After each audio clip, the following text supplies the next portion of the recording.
Hello, welcome back to. അപ്പോൾ ഞാനിതാ ക്ലാസ്സിലാണ് കേട്ടോ. അപ്പോൾ അതിൻ്റെ ഇടയിൽ എന്താ ചെയ്യുന്നത് വെച്ചാൽ എനിക്കിതൊന്ന് കൊടുക്കാനുള്ള ബ്ലൗസാണ്. ഒരു ഹൗസ് വാമിങ് സെറിമണിക്ക് ഉള്ളതാണ് കേട്ടോ. അപ്പോൾ എന്താ പറയുക, ഞാൻ ഒരു ലെയർ ഇതാ ഒട്ടിച്ച് ഉണങ്ങാൻ വേണ്ടി വെച്ചതാണ് കേട്ടോ. അപ്പോൾ അടുത്ത ലെയർ ഞാൻ വെച്ചുകൊണ്ടിരിക്കുകയാണ്. ഇത് നമ്മളുടെ മഴത്തുള്ളി പോലത്തെ ഒരു ബീഡ്സിൽ നല്ല രസമാണ് കാണാൻ. അപ്പോൾ ഈ ഡിസൈന് അവരൊരു റെഫറൻസ് അയച്ചു തന്നിരുന്നു, പക്ഷെ എന്നാലും ഞാൻ അതിൽ ചിലതൊക്കെ എൻ്റെ ഒരു ഐഡിയ പോലെയാണ് ഞാൻ ചെയ്യുന്നത്. അങ്ങനെ 2 ലെയർ കഴിഞ്ഞ് മൂന്നാമത്തെ ലെയർ ഞാൻ ഇതാ ഒട്ടിച്ച് കൊണ്ടിരിക്കുകയാണ് കേട്ടോ. ഇതാണ് കേട്ടോ ബീഡ്സ്.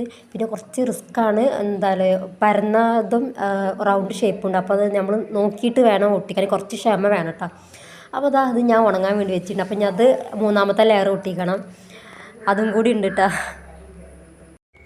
അപ്പോൾ നമ്മളുടെ ഡിസൈനൊക്കെ ചെയ്ത് കഴിഞ്ഞ് ബ്ലൗസ് തയ്ക്കൽ കഴിഞ്ഞ് കേട്ടോ. എന്താ ഡിസൈന് ഈ ബീഡ്സ് ഉണ്ടല്ലോ, ഇത് ഇങ്ങോട്ടൊക്കെ ഇങ്ങനെ ചെറുതായിട്ട് ഇങ്ങനെ വരുന്നത് ഐറ്റംസ് ഉണ്ട്. പക്ഷെ എനിക്ക് ടൈം ഇല്ലാത്തതുകൊണ്ട് ഞാൻ ഇങ്ങനെ ചെയ്തു. പിന്നെ ടൈമല്ല, കാരണം എനിക്കിതിപ്പോൾ തന്നെ കൊടുക്കാനുള്ള വർക്കാണ്. അപ്പോൾ അതുകൊണ്ടാണ്.